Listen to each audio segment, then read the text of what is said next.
విశ్వాసం మనుషుల మీద ఆధారపడి చేసేటువంటిది కాదు. దేవుని శక్తి కలిగినదై, దేవుని మీద ఆధారపడినటువంటిదై మీ భక్తి జీవితాన్ని కొనసాగించాలి.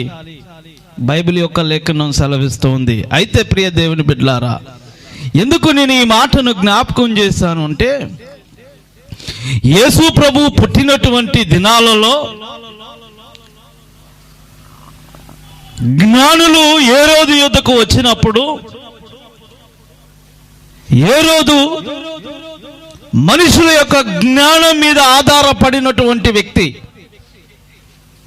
మనుషుల యొక్క జ్ఞానం మీద ఆధారపడినటువంటి వ్యక్తిగా ఉన్నటువంటి హేరోదు ఎప్పుడైతే జ్ఞానులు హేరోదు యొద్దకు వచ్చారో అప్పుడు తనకున్న విశ్వాసం, తనకున్న నమ్మకం, తనకున్నటువంటి పరిస్థితులన్నీ కూడా మారిపోయాయి.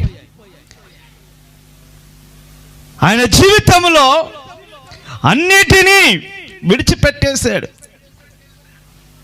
ఒకటి నేను మీకు జ్ఞాపకం చేస్తాను. ఏంటంటే,